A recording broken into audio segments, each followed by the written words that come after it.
Welcome to Fuel. Fuel stands for Finance, Unity, Empowerment, Legacy. Join Mac, Dr. Jackie, and Dennis as they discuss part one of their topic, Wants versus Needs. Find us on YouTube at Fueling Future Generations and make sure to subscribe to our channel and click the notification bell so that each time that we put out product, you'll have the opportunity to hear it first. So, Matt, I know we usually say hello to everybody, but I need to talk about time. Time.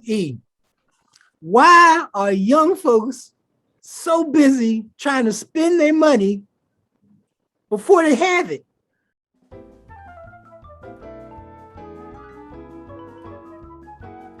The time value of money is a concept that states $1 today is always worth more than $1 tomorrow. Suppose Steve wins $1 million in the lottery today. Before accepting his prize, Steve has to make a decision. He can receive the prize money now, or if he wants, he can collect the money in 1 year. Steve considers his options.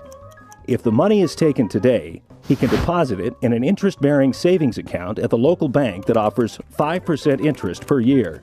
If he decides not to take the money today, he has to wait a full year with no money and no interest. Steve's not crazy, so he decides to take the $1 million sooner rather than later. When the money is withdrawn after a year, it has grown to $1,050,000. By taking the money early, Steve earned an extra $50,000. This is the time value of money as it applies to interest. $1 million is worth more today because of the possible interest that it earns over the 1 year's time.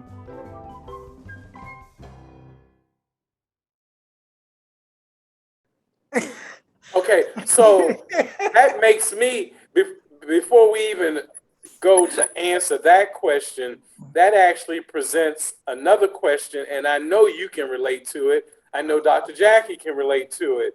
And the question is this: why is it, based upon the way that our children were raised, why would they want to then spend money or tap into savings before their time? Why would that, when all they've had was an example of parents who were savers? Can you answer that? Look, Dr. Jackie and I was doing a financial statement for a 27-year-old, I think she was. Yes. 27-year-old. So we spent hours calculating things out and said, if you do this plan, you'll be debt-free in less than a year and a half, which means you can go back to buying whatever you want. Just don't buy it with the credit card. And in the meantime, your accounts will grow so big that now you don't need to have a credit card. You don't need to get in debt again. You know, so we covered all bases, and it wasn't like a long time. It was a really short, a year and a half is amazing to be out of debt. And this is out of debt and still living a good life. So she said, well, I want to pay this bill off. So I did the calculations and I said, young lady, if you pay that bill off, you're not going to have money to pay your bills next month. So this is the same message I give to my daughter. And forgive me for saying it this way. The heck with them bills. You got to have a plan. If your only purpose in life is to pay your bills off, you will never, ever be able to live past bill day. So that being said, and I'm still working on my daughter, this girl just went on and paid the bill off. And it wasn't like they were calling her every day. You know, we have a debt roll-up program where you just add a little bit. You pick the highest bill, the highest interest paying bill, and you work on that one. And then you go to the next one, and you go to the next one. Year and a half, she would have been debt free. But by paying off that one stupid, unnecessary shoe bill, it wasn't even like lights and electricity or roof over your head or food in your stomach. It was a shoe bill. She couldn't pay her bills the next month or the next or the next. Because when you start defaulting on them little $25 a month payments, they hit you with $35. Yes. So now you got to pay $60 when all you had to do was pay $25. And plus, we you're not charted it moving out, any. Mac. We charted it out. It was Yeah. like we were just talking to her. We handed her pieces of paper so she can look at it and see that she'd be out of trouble, but she wanted to pay it. Had to cancel everything. Yeah, yeah. And what I was getting ready to say is that, and then you're not moving any closer to relieving the debt because you just you're paying extra fees, extra interest, Putting yourself and deeper in debt, right? yeah. I had a young man call me the other day, and I was working on a plan for him. First thing he said to me was, "Well, can I spend some of it now?" I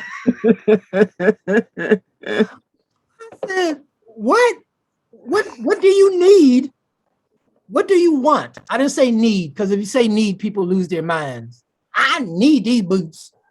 I said, "What do you want that's going to require you to go into your retirement money?" I forgot how old this gentleman is. He might be in his 30s, 31, 32, 29. I don't remember. But what do you want that's going to require you to go into your retirement fund? Because if you go in there now, it pushes back the date when you can retire. Everything you do now affects you later. And I think it's about being short-sighted. Does that sound like the right way to say this? Yeah. But he want to know how he can spend his money now. So I said, well, we got three things going. Why don't you go to the easiest one, do what you got to do, but let this keep building, because this one will eventually, these two will eventually get so big you can retire and you won't have to worry about money again, unless you keep chipping away at the mountain now. Right. Yeah. So that reminds me so much of a situation I had with a family member who, here I go, I funded them into something to get them started. And I'm telling you, Dr. Jackie, Dennis, not even a month after we got that thing off the ground, ring, ring, ring. Hey, how can I get something out? Uh-oh. See, you done messed up, because Dr. Jackie probably could throw you a couple of them stories. Yeah, so my story is that I funded them, and after a while it was, how much has my money grown? My money. How much has my money grown that you put in for me? Hey, Mac, can you lend me $300 that I can borrow from you later? And never pay back? Oh my God. The scary thing is that, here we go. We are financial professionals, and we focus on teaching people how money really works. And our school system is teaching them to be consumers, and our TVs and our cable and Xboxes are teaching them how to be consumers, and they don't know the difference. They don't believe that one day they're not going to be able to work. When I was working, man, I got to the point where I couldn't stand having a supervisor. I couldn't stand. I loved the job, though. I loved the job. I would have stayed there till I was 92. But the supervisor didn't know anything about what I had to do. He didn't know none of the union rules. He didn't know anything about the work I was doing. So it's like if you're a nuclear scientist. I'm not a nuclear scientist, but if you were, and somebody who ran a Dairy Queen came to tell you how to run the collider, And you're like, how can you be my supervisor? You're dumb as rocks. Right, right. Okay, so Excuse me. you you all have been throwing out, questions. And so maybe we need to look a little bit at some answers as to what may be going on. Okay. And so one of the things that you mentioned was I think Dennis mentioned it, I need those shoes.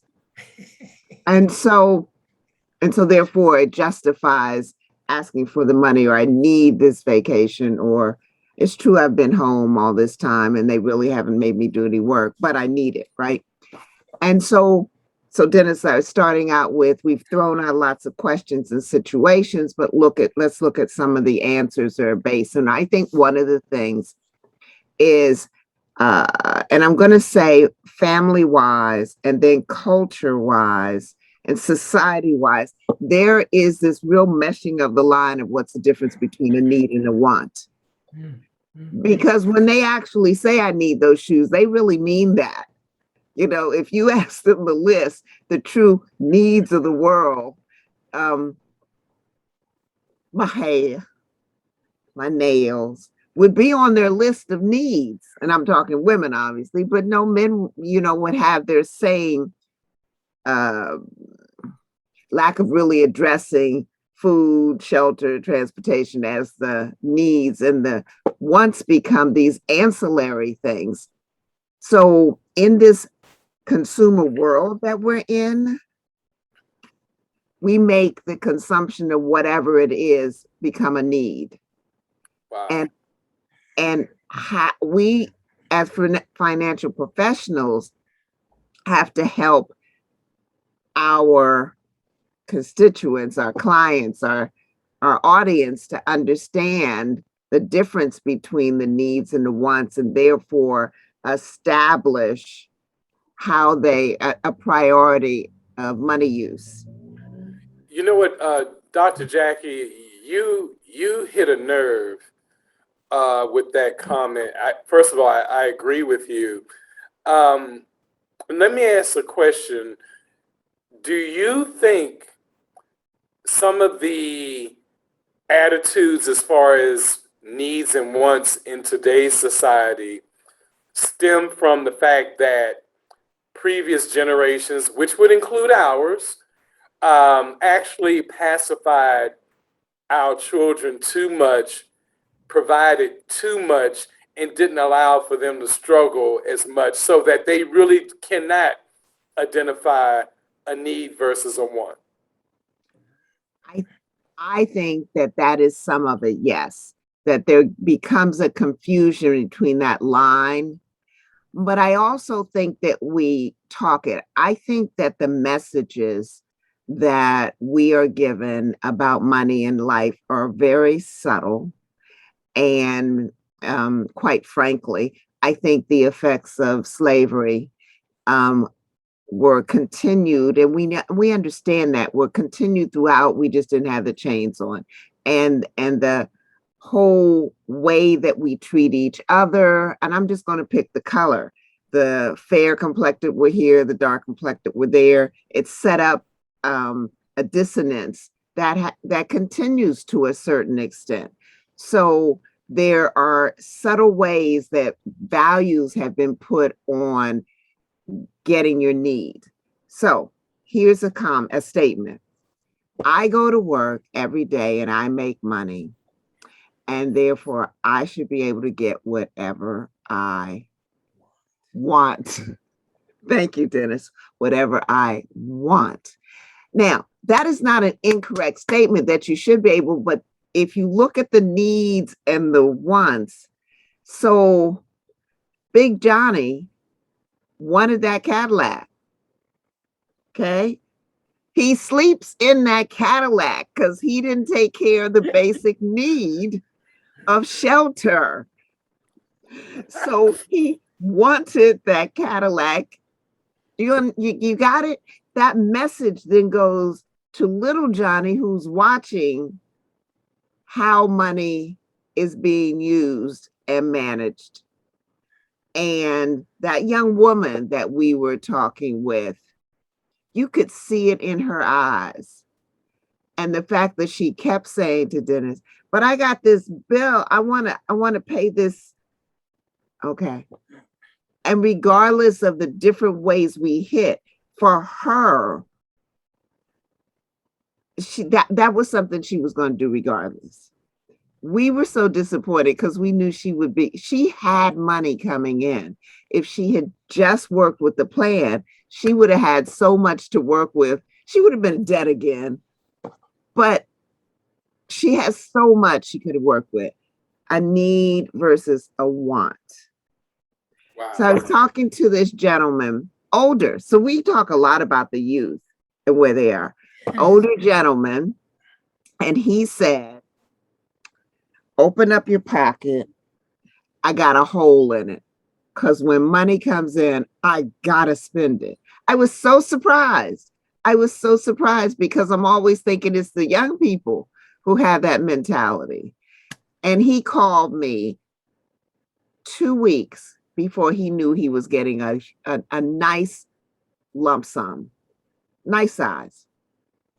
He said, I have already started. I see myself looking for items to spend the money on.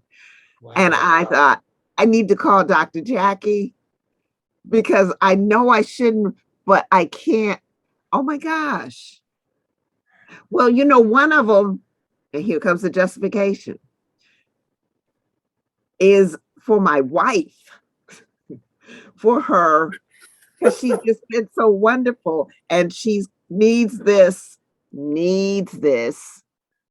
thing. And I said, and so have you discussed, just in general, do you have an idea? It's kind of like the husband that buys the vacuum cleaner for the wife. Okay. I had to talk him down, guys, because he was ready to go out. When he finally checked into it, he was even looking at the wrong item. He was going because it was a big dollar and he had bigger dollars that he knew would be coming in. Need versus want. Wow. Okay. Wow. That was a mouthful. Oh my God.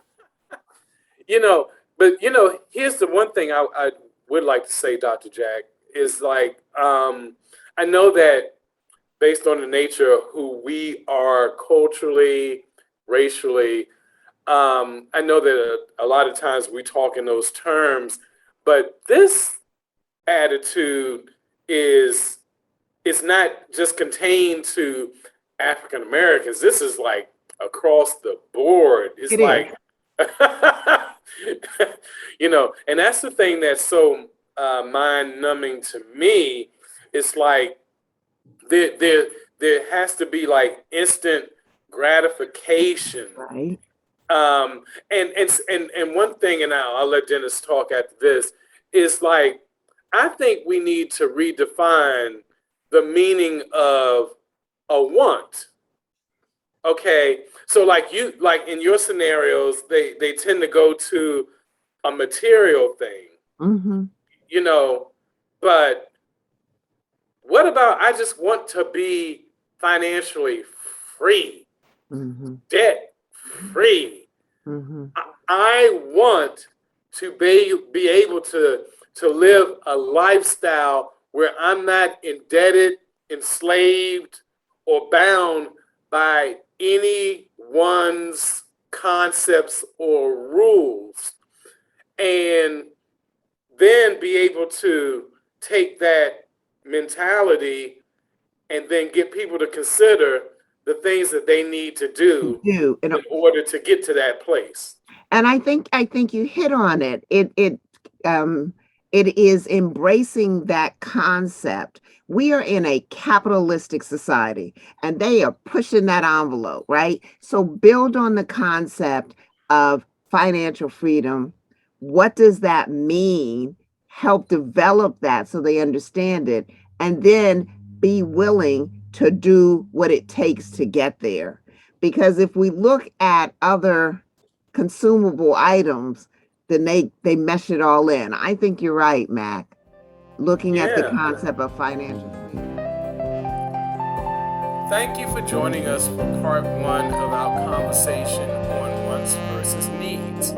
Remember to subscribe to our YouTube channel at Fueling Future Generations and reach out to us by email at fuelingfuturegenerations2020@gmail.com. Have a great day.